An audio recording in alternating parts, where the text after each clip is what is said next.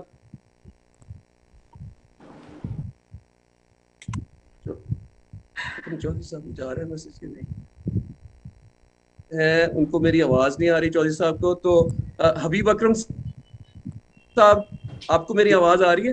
جی بالکل آ رہی سلمان بھائی، آپ کی آواز. حبیب صاحب آپ خان صاحب سے سوال کریں. خان صاحب آج بھی ہم میڈیا کے حوالے سے بات کر رہے ہیں کہ ایک ٹیلی ویژن چینل کی بندش کی باتیں ہو رہی ہیں. آپ کے چیف آف سٹاف کو کچھ کہنے پہ پکڑا گیا ہے، اور کسی بھی صحافی کے لیے اس سے زیادہ دکھ دینے والی بات نہیں ہوتی کہ کسی کو اس کے لفظوں پہ پکڑا جائے کہ وہ کسی رائے کا اظہار کر رہا ہو. بہرحال وہ ہمارے قانون اور دستور کے تابع رہ کے جو کچھ بھی ہے اس میں ظاہر ہے انہیں کچھ قانون کے دائرے کے اندر رہنا چاہیے تھا، یا وہ ہیں، اس کا فیصلہ عدالت کرے گی. خان صاحب شکوہ بھی ہے آپ سے کچھ پرانا، اور آج کے حالات بھی ہیں جو شکوے پہ مجبور کرتے ہیں اور تھوڑی سی امید پہ بھی. آپ کے دور میں، دور حکومت میں بھی میڈیا پہ سختیاں آئی، اگرچہ کوئی چینل بند نہیں ہوا لیکن کافی سختیاں آپ کی طرف سے بھی آئیں.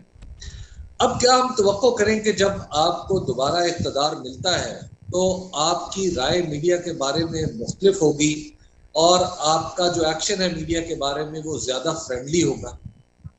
ابھی میں سب سے پہلے تو ایک چیز واضح کر دوں کہ مجھے کبھی آزاد میڈیا سے خوف نہیں آیا. آزاد میڈیا سے کون ڈرتا ہے؟ اگر میں نے کوئی پیسے چوری کر رہا ہوں، میں کرپشن کر رہا ہوں، تو میری پوری کوشش ہوگی کہ یا ان کو پیسہ کھلاؤں، یا لفافے دوں، اور یا پھر ان کے اوپر سختی کروں. اور یہی وہ لوگ جن کو خوف تھا کرپشن کے کیسز جن کے اوپر تھے، اور آپ کو پتہ ہے 30 سال سے کن کے اوپر یہ کیسز تھے، اور یا پھر میں قانون توڑوں، غیر قانونی چیزیں کروں، لوگوں کو پکڑ کے مار رہا ہوں اسی طرح جو 3 بجے لوگوں کو گھر سے پکڑ لوں، تو تب مجھے ہوگا کہ میں میڈیا کو کنٹرول کروں. میں آپ کو یقین دلاتا ہوں کہ 3.5 سال میں مجھے کبھی میڈیا سے نہ خوف تھا کہ میرے کوئی کیس ایکسپوز کریں گے، نہ میں کوئی قانون توڑا تھا. مجھے صرف ایک مسئلہ آتا تھا، فیک نیوز. اور فیک نیوز ملک کو نقصان پہنچاتا تھا، یا پھر فیک نیوز ایسا ہوتا تھا کہ جو ایک گورنمنٹ کی کریڈیبلٹی کو ہٹ کرتا تھا. مثلا میرے اوپر کوئی لگا دیا کہ جی میں نے ایلیگل کام کیا ہے، میں پرائم منسٹر ہوں پاکستان کا، اور میں نے تب بھی میڈیا پہ نہیں کیا, میں نے جا کے عدالت میں کیس کیا. اور سوچیں as a prime minister 2 cases کیے, وہ بھی عدالت میں, مجھے بھی نہیں انصاف ملا. لیکن فیک نیوز کا مسئلہ ہمارا یہ تھا کہ مجھے کبھی نہیں بھولتا, ہم نے چائنا جانا تھا اور بڑا ضروری تھا کیونکہ ہمیں چائنا سے اس وقت سپورٹ چاہیے تھی, اپنے ریزروز ہمارے, ہم جب آئے تھے بینکرپٹ تھا ملک. تو جانے سے پہلے یا 2 فیک نیوز نکلی 2 میجر اخباروں میں کہ عمران خان نے فیصلہ کیا ہے سی پیک کو ریویو کرنے کا.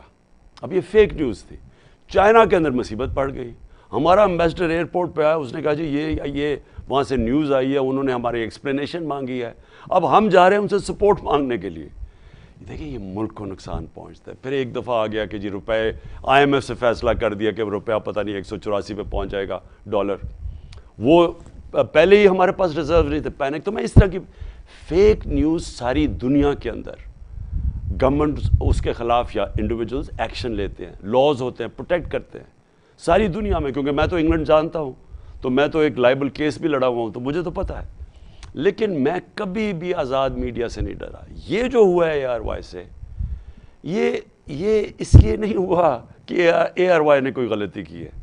کیونکہ اگر شہباز گل نے کوئی کہہ دیا اور اس میں ایک سینٹنس بالکل آبجیکشنیبل تھا کہ وہ نہیں کہنا چاہیے تھا اس کے اوپر ARY کے اوپر کیسے ایکشن لے لیا, وہ نیوز ایڈیٹر کو کیسے رات کو اٹھا لیا. یہ ARY, یہ اس کی وجہ سے نہیں کہ جو ARY نے کوئی غلطی کی ہے. ARY کو بند کیا جا رہا ہے صرف اس لیے کہ یہ جو کیمپین چلی ہے عمران خان کو ڈسکوالیفائی کرنے کی, کردار کشی کی, جو باقی لگے ہوئے ہیں چینلز, جو چینل میرا موقف پیش کرے گی اس کو, باقیوں کو ڈرایا بھی ہے اور ARY کا منہ بند کیا. صرف یہ ہے, اس کے پیچھے اور کچھ نہیں ہے. اور آئندہ کے لیے خان صاحب, آئندہ کے لیے ہم توقع کرتے ہیں کہ آپ ہمارا جب اقتدار میں ہوں تو آپ میڈیا کے سب سے بڑے محافظ بنیں. لیکن حبیب, میں نے تو کبھی میڈیا کو اپوز نہیں کیا, کیونکہ میں تو میڈیا جانتا ہوں. جب میں نے شروع کی تھی پالیٹکس, میں تو اکیلا تھا, تو مجھے تو صرف میری پارٹی بنی ہے میڈیا کے اوپر آ کے. اگر, اور جنرل مشرف کا جب دور تھا, ہم نے پوری کوشش کی کہ میڈیا کو کھولو اور چینلز کو آنے دو, نہیں اس سے پہلے تو PTV ہوتا تھا کنٹرولڈ. تو میں تو اس کا بینیفیشری ہوں, میں تو کبھی میڈیا کے خلاف نہیں جا سکتا. یہ ایک بہت بڑا پرابلم ہے فیک نیوز کا. اور دوسری چیز, جو سوشل میڈیا کے اوپر جس طرح کی ایکس ریٹڈ چیزیں آتی ہیں, اس کا ہر معاشرے کو مقابلہ کرنا چاہیے. وہ اس کا یہ نہیں مطلب کہ آپ میڈیا کا منہ بند کر رہے ہیں. جی حبیب صاحب شکریہ آپ کا. فرام میڈیا ٹو کلچر, شگفتہ اعجاز, آپ میں آواز آ رہی ہے تو اگلا سوال آپ کریں پلیز. جی مجھے آواز آ رہی ہے. السلام علیکم سر. میں آپ کی پالیسیز کی, آپ کے ویوز کی ڈائی ہارڈ فین ہوں, اور وقتاً فوقتاً اپنی آواز بھی اٹھاتی رہتی ہوں حق کے لیے. اور ایک چیز کا کریڈٹ میں آپ کو ضرور دینا چاہوں گی, جو آج سے نہیں ہے, تو جب سے آپ نے اپنی اسٹرگل شروع کی ہے اقتدار میں آنے سے پہلے سے, آپ نے جو اس عوام کو اویئرنیس دی ہے how to fight for your rights, یہ پورے کا پورا کریڈٹ آپ کو جاتا ہے. کیونکہ آپ کی اس اویئرنیس کے بعد اب لوگوں کو یہ شعور آیا ہے کہ ہمیں اپنے حق کے لیے کس طرح آواز اٹھانی ہے بے خوف و خطر. Now coming back to my question, میرا سوال آپ سے ذرا ڈفرینٹ ہے. آپ جانتے ہیں کہ پاکستان پولیٹیکلی تو کرائسس سے گزر ہی رہا ہے اور ڈفرینٹ چیلنجز کا سامنا ہے, لیکن ہمارے بلوچستان کے جو بہن بھائی ہیں اور وہاں کے جو لوگ ہیں وہ جن کرائسس سے گزرے ہیں اس نیچرل کلیمٹی کے بعد, تو اس کے لیے آپ کا یا پاکستان تحریک انصاف کے ممبرز کا کیا کردار رہا ہے؟ شگفتہ دیکھیں, یہ جو بلوچستان کے اندر ابھی فلڈز آئے ہیں, اس کی یہ ایک کا پنجاب گورنمنٹ جدھر تحریک انصاف کی گورنمنٹ ہے, اس نے پورا اس کے اوپر کام کیا ہے. دوسرا کہ پختونخوا کی گورنمنٹ ہے, ان کا خیر ان کا اپنا بھی ساؤتھ کا جو ایریا تھا ادھر فلڈ آیا ہوا ہے. اور تیسری جو بلوچستان کی گورنمنٹ ہے وہ کوشش کر رہی ہے, اور پھر فیڈرل گورنمنٹ. دیکھیں پارٹی اس میں کچھ نہیں کر سکتی ہے. اتنا جو وہ اتنا ایکسٹینسو ہوا ہے, یعنی وہ جو ایریا ہے جو تیزی سے فلیش فلڈنگ ہوئی ہے, وہ ایریا اتنا بڑا ہے کہ اس کے اندر اگر آپ سمجھیں کہ ایک پولیٹیکل پارٹی کچھ کر سکتی ہے اس کے لیے مشکل ہے، گورنمنٹس کر سکتی ہیں. All praise to you and شکریہ خان صاحب. طارق متین صاحب آپ بیٹھے ہوئے ہیں کافی دیر سے، پہلے تو آپ کا سوال جاتا ہے، پوچھیے. خان صاحب السلام علیکم. آپ کو اور پورے پاکستان کو جو 75واں یوم آزادی ہے یہ مبارک. سوال میرا یہ ہے کہ یہ جو آپ کی حکومت کے گرانے والے ہیں ان تمام لوگوں نے یہ کہا ایک سے زائد بار آن ریکارڈ کہ نومبر میں جو تبدیلی آنی تھی اس تبدیلی کے نتیجے میں ہم سب کو لٹکا دیا جاتا، ہماری ایسی کی تیسی ہو جاتی. ان سے جب اس تبدیلی پر اور ان دنوں میں جب سول ملٹری لیڈرشپ ریلیشن شپ جو ہے یہ بہت زیادہ ڈسکس ہو رہا ہے، تو اس وقت ان سے بار بار بات ہو رہی ہے کہ کیا ایکسٹینشن ایک اور پروبیبل ہے، انڈر کنسیڈریشن ہے. تو یہ لوگ کہتے ہیں نہیں، اس پر ہم ابھی بات نہیں کرنا چاہتے. مجھے حیرت ہوتی ہے کیونکہ ادارے میں اتنی صلاحیت ہے کہ کوئی گیپ پیدا نہیں ہوگا قیادت کا، تو ان کو جواب دینا چاہیے. میرا آپ سے سوال ہے کہ آپ کی رائے میں کیا ایک عدد ایکسٹینشن اور ہونی چاہیے؟ دیکھیں، ایک ہمیں چیز سمجھنی چاہیے. یہ اس وقت پوری کیمپین چلائی ہوئی ہے کہ تحریک انصاف کو جس طرح فوج سے لڑانے کی کوشش کی جا رہی ہے، اور میں پھر سے کہتا ہوں یہ بڑی خطرناک کیمپین ہے اور یہ ہمارے دشمنوں کو سوٹ کرتی ہے کیمپین. جب میری گورنمنٹ تھی تو آپ اگر ہندوستان میں اخبار پڑھیں اور جو مغربی اخبار پڑھیں جو کہ ہمارے خیر خواہ نہیں ہیں، وہ مضبوط پاکستان نہیں چاہتے. وہ کیا کیمپین کر رہے تھے کہ جی عمران خان فوج کا پتلا ہے. سارا وقت وہ کوشش یہ کر رہے تھے کیونکہ گورنمنٹ کی اور سول ملٹری ریلیشن شپ اتنی زبردست تھی کہ ہم سب ایک پیج پہ تھے. اس سے ہم کرائسس سے نکلتے جا رہے تھے. ہمارا جو وہ دیکھیں کرونا کا جو کرائسس ہے وہ اتنا بڑا کرائسس تھا، اور وہ یہ یاد رکھیں کہ صدی میں ایک دفعہ اتنا بڑا کرائسس آتا ہے.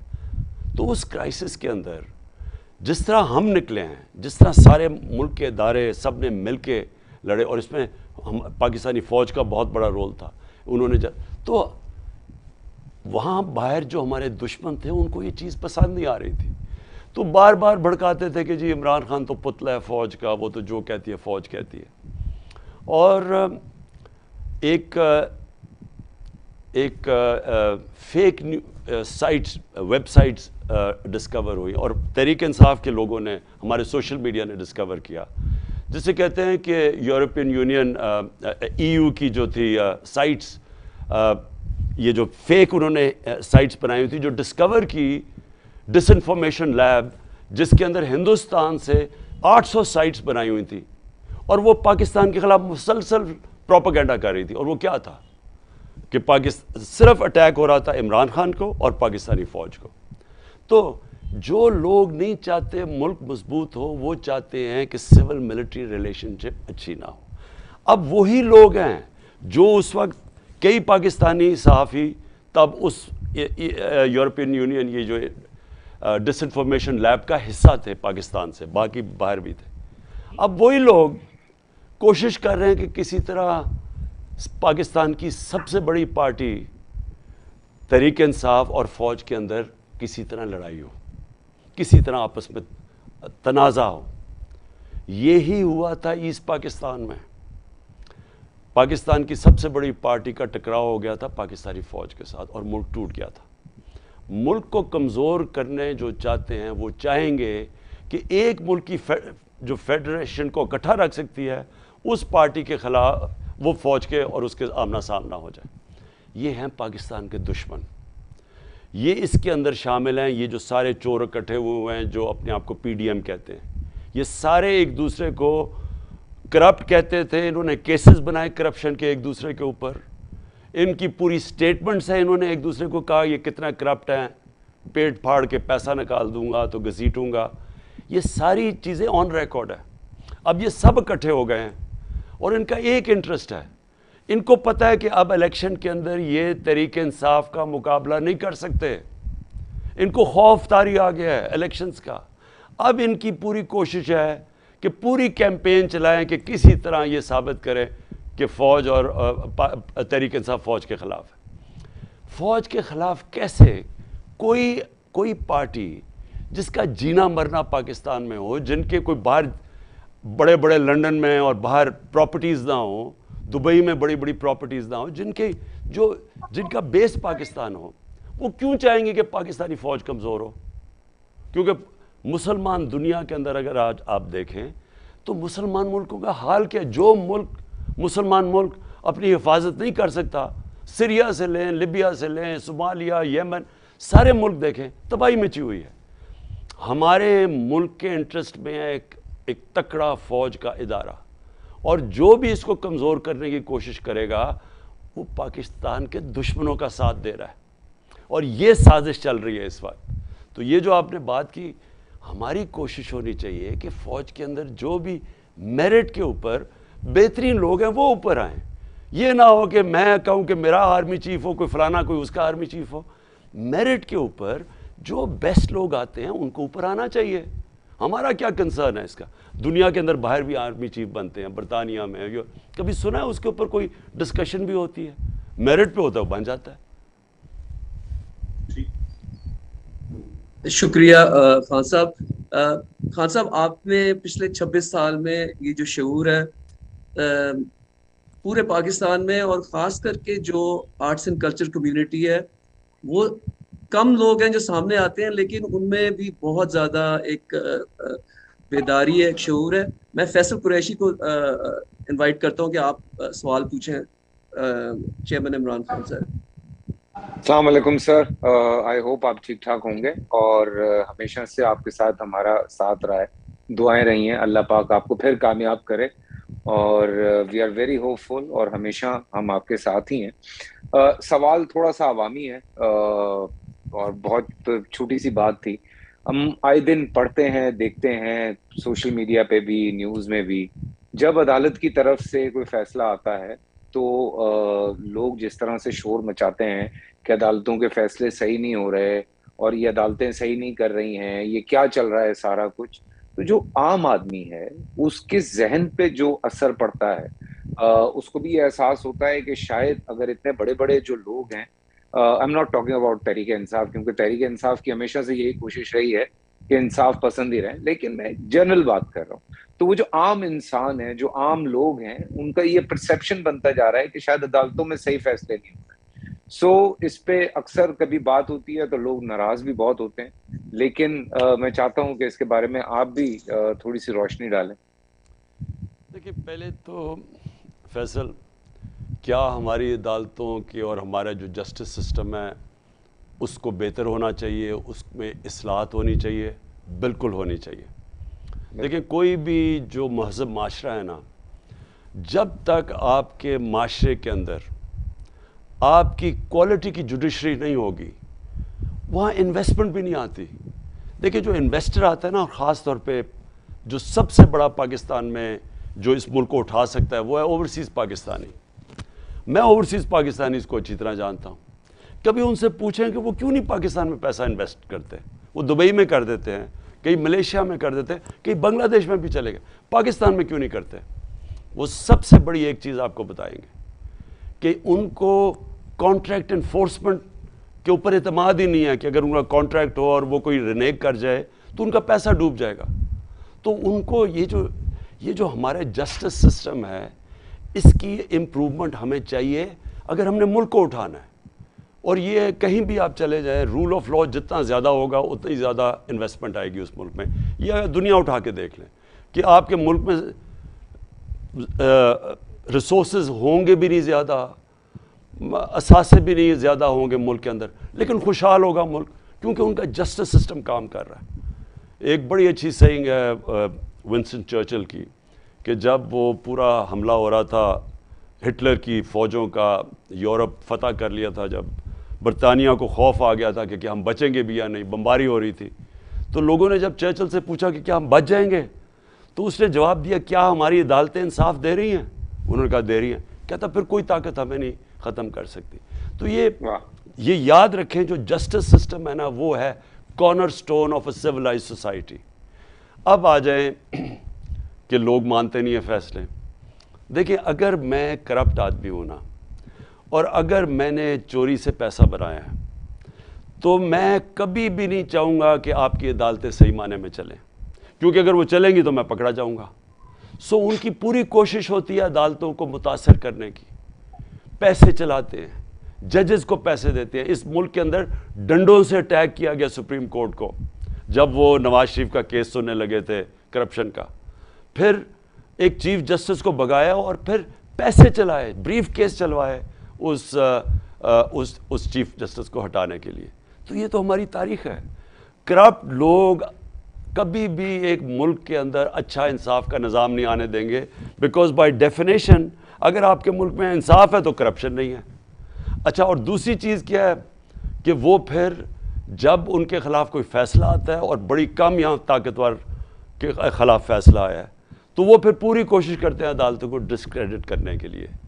تو یہ جو آپ نے بات کی نا جی، یہ ہے کہ لوگوں کو کیا پتہ چلے گا کہ کون سچ بولا. اگر سارے جب بھی کوئی کیس ہارے گا وہ کہے گا جی عدالتیں بہت بری ہیں. لیکن لوگ اتنے بیوقوف نہیں ہیں. لوگ جو ہے نا وہ سمجھ جاتے ہیں. اور لوگ جو عدالتیں ہیں، میں آپ کو یہ بھی بتا دوں کہ آپ عام لوگوں سے پوچھ لیں، وکیلوں سے پوچھ لیں، سب آپ کو بتا دیں گے کہ ججز کی وہ نمبرنگ بتا دیں گے کہ یہ جج کہ یہ ہے، یہ اے ہے، یہ بی ہے، یہ سی ہے، یہ ڈی ہے. یہ سب کو پتہ چل جاتا ہے ان کی ججمنٹس کی وجہ سے. جو ججز ہیں وہ اپنی ججمنٹس کی وجہ سے ان کی ریپوٹیشن جاتی ہے اوپر یا نیچے. So, you think کہ لا اینڈ آرڈر پہ ہمیں اور کام کرنا چاہیے؟ اللہ کرے کہ آپ واپس آئیں اور اس پہ پھر اور مزید کام ہو. بہت ضروری. Thank you Faisal. میں آگے کیونکہ بہت ٹائم کم ہے، میں چاہتا ہوں کہ ساروں کو موقع ملے. خان صاحب کا جو جواب تھا اس کی ایک السٹریشن میں آج بتا سکتا ہوں کہ اے آر وائی کو جو این او سی کینسل ہوا ہے، یہ بھی ایک رول آف لا ایشو بن گیا ہے. تو چودھری غلام صاحب، آپ کو میری اگر آواز آ رہی ہے تو آپ اپنا سوال ذرا کریں پلیز.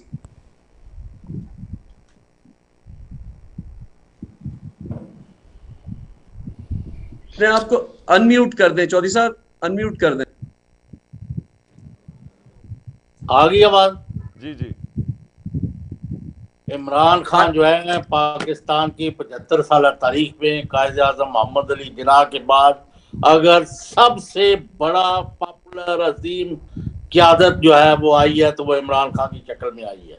اور اس میں کوئی شبہ نہیں کہ پاکستان کی عوام اور قوم جو ہے آج کروڑوں کی تعداد میں ان کے ساتھ کھڑے ہو گئی ہے.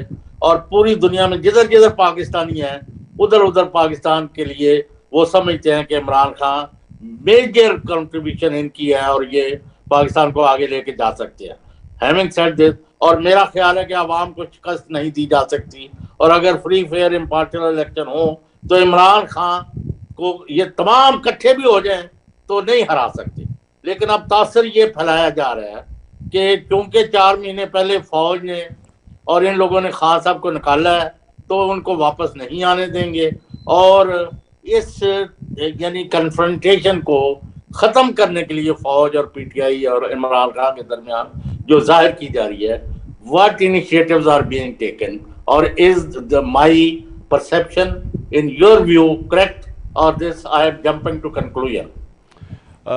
چودھری صاحب دیکھیں، اس میں ابھی آپ سے پہلے ابھی نہیں تھے تو میں یہی اسی طرح کا سوال کا جواب دے رہا تھا. دیکھیں، جب ان ساری پارٹیز کو شکست ہوئی نا 17 جولائی کو، سب نے مل کے پوری حکومتی مشینری کو استعمال کر کے الیکشن کمیشن کو ساتھ ملا کے، جو کہ میں نے کبھی اس طرح کی الیکشن کمیشن نہیں دیکھی، جو کہ ان کو تو کہہ دینا چاہیے election commission of P M L N. تو انہوں نے پورے مل کے جب انہوں نے گیم کھیلی اور پھر ہار گئے تو تب ان کے اوپر خوف طاری ہو گیا. اب اس خوف کی وجہ سے یہ پوری کیمپین چلا رہے ہیں، کبھی توشہ خانہ، کبھی وہ فورن فنڈنگ. وہ فورن فنڈنگ ہی نہیں ہے، وہ پتہ چلا فورن فنڈنگ ہی نہیں ہے، لیکن وہ کیس یہ الیکشن کمیشن لے کے بیٹھی ہوئی ہے اور ایک مقصد ہے ان کا، کسی طرح مجھے ڈسکوالیفائی کریں. اور ان کا چودھری صاحب میں آپ سے پہلے یہ بھی کہہ بیٹھا تھا کہ ان کی پوری ایک کردار کشی کی کیمپین چلا رہے ہیں. ٹی وی پہ دیکھیں یہ کس طرح کی، سارے بیٹھ کے اے آر وائی کو بند کروا دیے تاکہ ہمارا موقف نہ آئے، باقی ساروں کو اکٹھا کر کے یا زیادہ تر چینلز کو پوری کیمپین چلی ہوئی ہے کہ اس سے برا کوئی انسان آیا ہی نہیں، اس سے کوئی کرپٹ آدمی نہیں آیا. اور کوشش کیا کر رہے ہیں کہ وہ نواز شریف کو یہاں لانے کے لیے سپتمبر کے آخر میں اس کو یہاں لانے کی کوشش کر رہے ہیں، اور کیسے کہیں گے کہ جی دیکھیں عمران خان اور نواز شریف دونوں ہی نااہل تھے، دونوں ہی کرپٹ تھے، تو چلیں جی دونوں کے عمران ڈیل یہ کروائیں گے کہ عمران خان کو لڑوانے کے لیے چلیں اجازت دے دیتے ہیں نواز شریف بھی لڑ لے۔ اب یہ عمران خان تو کوئی بھی اس طرح کی ڈیل کبھی مانے گا نہیں، اور نہ ہی پاکستانی قوم یہ مانے گی کہ ایک مجرم ملک کا باہر بھاگا ہوا جھوٹ بول کے اربوں روپے کی پراپرٹیز میں وہ رہ رہے ہیں۔ یہ اس کے 4 فلیٹ وہ اربوں روپے کی، ایک رسید نہیں، پیسہ کدھر سے آیا؟ کیونکہ چوری یہاں سے پیسہ چوری کر کے باہر گیا، اور اس کے بعد بیٹا رہ رہا ہے کوئی 10 ارب کے گھر میں، وہ جو ہے 1 ہائیڈ پارک میں، وہ جو حسن شریف۔ یعنی ان لوگوں کو کمپیئر کر رہے ہیں میرے ساتھ کہ جی فوراً اس نے کوئی سائن کر دیا سرٹیفکیٹ وہ اکاؤنٹس کے اوپر، اس کو کر رہے ہیں اور ملا کے اس کو کوشش کر رہے ہیں کہ ہمیں ایک ہی ترازو سے تولا جائے۔ تو میں سمجھتا ہوں کہ یہ جو بھی کر رہے ہیں ان سے بیوقوف لوگ ہیں ہی کوئی نہیں، یہ لوگوں کو بھیڑ بکریاں سمجھتے ہیں، یہ سمجھتے ہیں کہ پبلک اتنی بیوقوف ہے کہ جو بھی یہ کریں گے پبلک مان جائے گی، اور یہ جب بھی الیکشن آئے گا انشاءاللہ پبلک کو سامنے دودھ کا دودھ پانی کا پانی آ جائے گا، سب کے سامنے۔ میں چیلنج کرتا ہوں یہ سارے بھی مل کے لڑیں گے نا، یہ تحریک انصاف کو نہیں روک سکتے انشاءاللہ۔ یہ انشاءاللہ یہ ہارون آپ کو میری اگر آواز آ رہی ہے اپنے آپ کو انمیوٹ کر دیں، پہلے انمیوٹ کر دیں اپنی بات۔ جی السلام علیکم خان صاحب، ایک شہر ہے پاکستان کا جو کہ مجھے لگتا ہے کہ جس کا کوئی والی وارث نہیں ہے۔ میں اوریجنلی تو لاہور سے ہوں، but for the past couple of years میں کراچی میں سیٹلڈ ہوں، اور مجھے کبھی کبھار کچھ اس کے ایسے حصوں میں جا کے ایسے لگتا ہے کہ جیسے I am probably in Syria یا بغداد کے اندر کہیں پھر رہا ہوں، کیونکہ سڑکوں کا اور کچھ عمارتوں کی ایسی حالات ہیں کہ جیسے لگتا ہے کہ وہاں پہ بم گرائے گئے ہیں۔ تو پلیز کچھ بتائیں کہ how do we intend to fix Karachi, and what's the plan for Sindh, especially for Sindh, because I think that's the only way out for Karachi right now. ورنہ تو مجھے کوئی hostage city ہی لگتی ہے، so please. جی ہارون دیکھیں، ایک تو انشاءاللہ پورا میں اب سندھ کی تیاری کر رہا ہوں، انٹیریئر سندھ کی، اور وہاں ساری قوم کے سامنے میں یہ وعدہ کرتا ہوں کہ ایک ایسی کیمپین کروں گا جو کہ سندھ کی تاریخ میں بڑی کم لوگوں نے دیکھی ہوگی، اور وہ اس لیے کروں گا کیونکہ سب سے زیادہ جو آج ظلم ہے وہ اندرون سندھ کی عوام سے ہے۔ جتنا وہاں ان کو جیسے رکھا جاتا ہے، نہ ان کے حقوق ہیں، جو پیسہ ان کے اوپر خرچ ہونا ہوتا ہے وہ چوری کر کے باہر لے جاتے ہیں، اوپر جو وہ یہ زرداری اور اس کی پوری جو اس کو کہتے ہیں زرداری سسٹم، یہ سارا جو سندھ کے اوپر یہ بیٹھے ہوئے ہیں اور پیسہ چرا کے وہاں سے ہر چیز پہ یہ کانٹریکٹس پہ پیسے چراتے ہیں، یہ سب کو پتہ ہے۔ یہ جو میں باتیں کہہ رہا ہوں آپ کسی سندھی سے جا کے پوچھ لیں کہ وہ آپ کو زرداری سسٹم بتا دے گا، سب کو پتہ ہے کیا ہو رہا ہے، وہ پیسے چوری کر کے ہر چیز پہ پیسہ چوری کرتے ہیں۔ تو یہ جو اندرون سندھ کے لوگ ہیں وہ سب سے ڈپرائیوڈ ہیں، اور کراچی کولیٹرل ڈیمیج ہے۔ کراچی کا کیا مسئلہ ہے؟ اندرون سندھ سے ووٹ لیتے ہیں، اور وہ جب سندھ کی حکومت سنبھالتے ہیں تو کراچی جو ملک کا فائنینشیل کیپٹل ہے اس کے اوپر بجائے پیسہ خرچ کرنے کے وہ اپنی کنسٹیچوئنسی میں تھوڑا پیسہ خرچ کر کے باقی چوری، اور ریکارڈ چوری ہے سندھ کے اندر پچھلے 14 سالوں میں جتنا پیسہ چوری ہوا ہے وہاں، اور یہ کبھی بھی کراچی ٹھیک نہیں ہو سکتا ایسے۔ کراچی کا صرف ایک طریقہ ٹھیک ہونے کا، اور میں بار بار یہ کہتا ہوں کہ ایک لوکل گورنمنٹ سسٹم چاہیے، ڈائریکٹ الیکشنز کراچی کے چاہیے، کراچی کی سٹی گورنمنٹ چاہیے، جیسے کہ لندن کی سٹی گورنمنٹ ہے، جیسے کہ نیو یارک ہے، جیسے پیرس ہے، جیسے تہران کی ہے، ممبئی کی ہے۔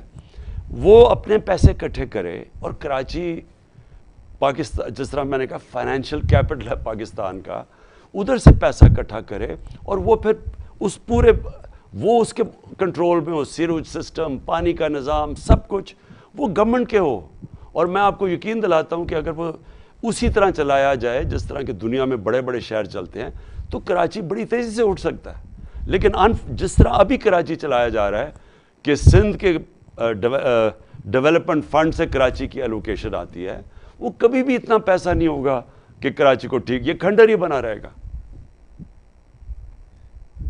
جی شکریہ خان صاحب، ہمارے 3 سوال رہتے ہیں۔ شہاب الدین، آپ کو اگر میری آواز آ رہی ہے تو آپ پلیز اپنا سوال پوچھیں۔ جی السلام علیکم خان صاحب، مخدوم شہاب ہے۔ سب سے پہلے تو آپ کو اور پوری قوم کو 75واں یوم آزادی مبارک، اس دعا کے ساتھ کہ اپنی زندگیوں میں ہم جو حقیقی آزادی کا دن ہے یا اس کی صبح ہے وہ بھی کسی دن دیکھ ہی لیں۔ خان صاحب 2 بڑے امپورٹنٹ کوسچنز ہیں۔ ایک تو ظاہری بات ہے پوری قوم کے سامنے ہے کہ مقتدر حلقوں کے ساتھ جو تعلقات ہیں ان میں سرد مہری آئی، لیکن کوسچن یہاں پر یہ ہے کہ کیا کوئی بیک ڈور رابطے یا پھر کوشش یا پھر مفاہمت کی کوششیں دوسری سائڈ سے کی جا رہی ہیں یا آپ کی طرف سے یہ راستے کھلے ہیں؟ اور دوسرا بڑا امپورٹنٹ اس وقت کوسچن ہے جو خیبر پختونخوا کے کچھ علاقوں کے اندر ایک مرتبہ پھر دہشت گردی کی لہر آ رہی ہے، اس پر ایک نیریٹو بنانے کی پوری کوشش کی جا رہی ہے کہ اس کا قصوروار بھی عمران خان ہے اور آپ کی پالیسیز ہیں اور جی آپ کی وہاں پر گورنمنٹ ہے، اور obviously جس طرح سے آپ نے اس سے پہلے بھی کہا کہ وہاں پر آپ کو تو اس میں بھی سازش، obviously اس میں ایک سازش کی بو بھی آتی ہے کہ کہیں آپ کی گورنمنٹ جو خیبر پختونخوا میں ہے اسے کمزور کرنے کی کوشش تو نہیں ہے، تو what do you have to say on this؟ دیکھیں پہلے آپ نے یہ جو بات کی نا کہ رابطے کے لیے ڈورز کھلے ہیں، تو وہ تو ہمیشہ پولیٹیکل لوگ ہمیشہ اپنے دروازے کھلے رکھتے ہیں، اور یہ یعنی ہم نے بندوق سے مسئلے تو نہیں حل کرنے ہوتے نا، ہم نے تو بات چیت سے کرنے ہوتے ہیں، تو وہ تو ہماری سارا وقت دروازے کھلے رہیں گے۔ جو یہ پی ڈی ایم ہے اس سے ہم بات چیت کرنے کے لیے تیار ہیں، لیکن صرف تب جب ایک الیکشن کی ایک ڈیٹ اناؤنس کریں، اور یہ جب اسمبلی ڈیزالو کب کرتے ہیں، ہم اس کے بعد ہر قسم کی بات چیت کرنے کے لیے تیار ہیں۔ اب آ گیا خیبر پختونخوا، یہ ایک مسئلہ ہے جو بگڑ سکتا ہے۔ دیکھیں میں پہلے آپ کو بتاؤں کہ یہ ساری جو اس ملک میں تو کوئی ملیٹنٹ طالبان تھے ہی نہیں۔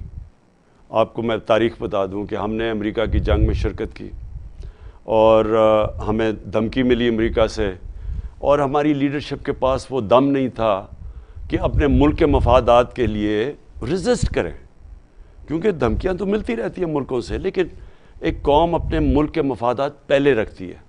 ہم نے ان کی جنگ میں شامل ہو گئے اور اپنے لوگوں کے مفادات نہیں دیکھے، اس کے نتیجے میں ہم سب کے ساتھ 80,000 پاکستانی مارے گئے، اس میں قربان کیے ان کی جنگ میں، اور جو ہمارے ساتھ ہوا، ہمارا قبائلی علاقہ اجڑ گیا اور یہاں بم دھماکے تھے، اکانومی کو $100 ارب سے زیادہ نقصان ہوا۔ لیکن اس سے پہلے یہاں کوئی ملیٹنٹ طالبان پاکستان میں نہیں تھے، تو یہ کیسے پیدا ہوئے تاکہ میں آپ سمجھ جائیں کہ اب ہو کیا رہا ہے۔ یہ پیدا ایسے ہوئے کہ یہ جو سارا قبائلی علاقہ تھا، جب ہم نے 80 کی دہائی میں جب ہم افغان جہاد لڑ رہے تھے امریکیوں کے ساتھ مل کے سوویٹ یونین کے اگینسٹ، جنہوں نے افغانستان میں قبضہ کیا ہوا تھا، تو وہ سارا قبائلی علاقے کے سے وہ جنگ لڑی گئی تھی، سو ساری جہاد تھی وہ اس ساری قبائلی بیلٹ سے لڑی گئی تھی۔ تو جب ہم نے وار آن ٹیرر میں شرکت کی 10-11 سال کے بعد، تو 90 سے پہلے تو وہ ختم ہو گئی افغانستان میں، سوویٹس واپس چلے گئے، تو جب 2001 کے بعد امریکی آ گئے افغانستان میں، تو اب انہی لوگوں کو ہم کہہ رہے ہیں کہ پہلے تو جہاد تھی جب سوویٹس آئے تھے، لیکن اب امریکی آ گئے ہیں تو اب یہ دہشت گردی ہے۔ تو یہاں قبائلی علاقے کے لوگوں کو وہ ظاہر ہے انہوں نے ہمارا بیانیہ نہیں مانا، تو ادھر سے ریزسٹنس آنی شروع ہو گئی، اور کیونکہ وہاں طالبان تھے تو انہوں نے اپنے آپ کو پاکستانی طالبان کہنا شروع کر دیا۔ تو یہ موومنٹ اصل میں اس لیے تھی کہ یہ سمجھتے تھے کہ ہم کیونکہ امریکہ کی حمایت کر رہے ہیں اور امریکہ نے وہ افغانستان کے لوگوں کے اوپر قبضہ کیا ہوا ہے، تو اس کی سمپتھی میں، اور انہوں نے پہلے جہاد بھی لڑی تھی سوویٹس کے خلاف، تو یہ پاکستان کے خلاف ہو گئے، اور یہ ادھر سے شروع ہوئی ٹی ٹی پی۔ انہوں نے اپنے آپ کو طالبان تھے زیادہ ہمارے قبائلی علاقے کے لوگ، اب وہ آہستہ آہستہ ہمارے دشمن کود پڑے اس میں، ان کے اندر انہوں نے ویریس گروپس بنا دیے، وہ گروپس باہر سے ہمارے دشمن فنڈ کر رہے تھے ہمارے اگینسٹ، تو آخر میں کوئی 30-40 گروپس بن گئے وہاں، تو ہماری تباہی ہوئی۔ اب کیا ہوا ہے کہ اب تو پختونخوا کی جو حکومت ہے وہ تو آپ کوئی نہیں کہہ سکتا کہ وہ کسی امریکن کی سٹوج ہے. وہ تو ایک آزاد گورنمنٹ ہے. پہلی دفعہ گورنمنٹ جو کہتی ہے کہ ہم کسی کے ساتھ جنگ میں شرکت نہیں کریں گے, امن میں کریں گے. اب اس گورنمنٹ کے اگینسٹ اگر تحریک انصاف کی گورنمنٹ کے اگینسٹ اگر یہ لوگ اب شروع ہو گئے ہیں, ایک انہوں نے ہمارا لیاقت اس کے فیملی مار دی, وہ زخمی ہو گیا, ایم پی اسے ٹارگٹ کیا, تو سوال یہ ہے کہ اب یہ کس بیسس پہ کر رہے ہیں؟ یہ نظریاتی تو نہیں رہا. تب تو وہ کہہ رہے تھے ہم نظریاتی ہیں, ہم کیونکہ آپ امریکہ کی حمایت کریں اس لیے آپ کے پیچھے ہیں. اب کیوں ہمارے پیچھے ہیں؟ تو اس میں یہ سمجھ رہا ہوں کہ یہ ایک پلان بنا ہوا ہے. میں ہوپ کرتا ہوں کہ یہ نہ ہو کہ پی ٹی آئی کی جو پختونخوا کی گورنمنٹ ہے اس کو ڈی اسٹیبلائز کرنے کی. اور میں یہ سمجھتا ہوں کہ اگر یہ کیا گیا, اس کے جو نتائج ہوں گے وہ بہت برے ہوں گے پاکستان کے لیے, کیونکہ تحریک انصاف اس وقت وہ پارٹی ہے جو سب سے زیادہ مقبول ہے پرانے قبائلی علاقے میں بھی, پختونخوا میں. اگر اس پارٹی کو کمزور کیا جائے گا, کوئی اور پارٹی نہیں ہے اس کی جگہ لینے کے لیے جس کی اتنی مقبولیت ہے پختونخوا میں.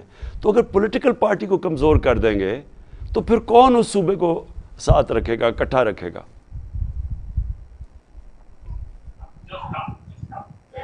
جی شکریہ خان صاحب.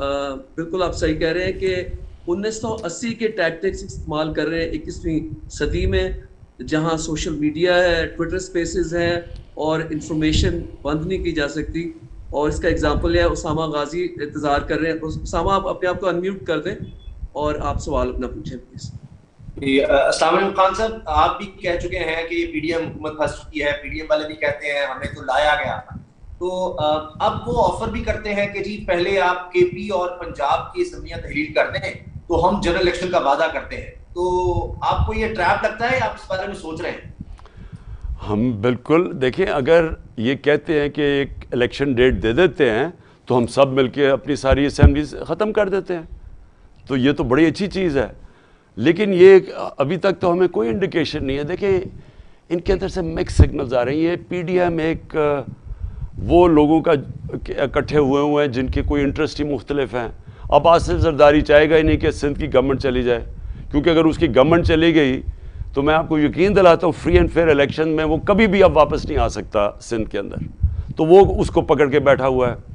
نواز شریف پہلے چاہ رہا تھا کہ فوری طور پہ الیکشن ہو, اب وہ ڈر گیا جب اس نے دیکھا یہ جو پی ٹی آئی پنجاب میں سویپ کر گئی ہے بائی الیکشنز میں, اب وہ بھی ڈر گیا ہے. اب وہ کنفیوز اسٹیٹ کے اندر بیٹھا ہوا ہے.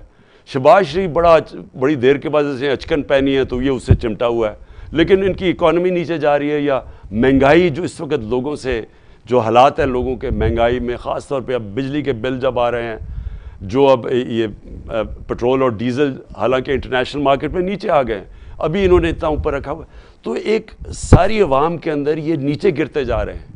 جو سب کہتے تھے کہ شہباز شریف کوئی بہت بڑا جینیس ہے, وہ سارا دودھ کا دودھ پانی کا پانی ہو گیا آج. تو ان کا گراف نیچے جا رہا ہے. الیکشن کرنے سے یہ ڈر رہے ہیں. تو ان کے اندر کنفیوژن ہے, کرنا کیا چاہتے ہیں. پاکستان کی اگر کوئی بھی پاکستان کا سوچ رہا ہے تو صرف ایک ہی چیز ہے کرنے کی, اور وہ ہے صاف اور شفاف الیکشنز, بیکاز اس سے پولیٹیکل سٹیبلٹی آ جائے گی, اور پولیٹیکل سٹیبلٹی کے بعد ہی اکنامک سٹیبلٹی آئے گی. لیکن اگر اسی طرح چلتا رہی اور اگر اسی طرح کا نظام چلتا رہا, سیاسی نظام, اور اسی طرح کی انسٹیبلٹی رہی, تو اکانومی تو سٹیبلائز ہونے نہیں لگی. جی شکریہ. اور خان صاحب بہت اچھا ایک کمپریہنسو آپ نے اوور ویو دیا ہے. میں منیب کو دعوت دوں گا کہ منیب آپ انمیوٹ کر کے اپنا سوال پلیز پوچھیں چیئرمین عمران خان صاحب سے. جی بسم اللہ الرحمن الرحیم. السلام علیکم خان صاحب. سب سے پہلے تو میں آپ کو یہ بتانا چاہوں گا کہ 2009 میں جب آپ بیکر یونیورسٹی میں لیکچر دینے آئے تھے, میں اس وقت سے آپ کا فین ہوں اور آپ کا فلیگ بیئرر رہا ہوں. ایم کیو ایم کے مشکل دور بھی ہم نے گزارے ہیں اور آپ کا ساتھ دیا, اور انشاءاللہ آگے بھی دیں گے.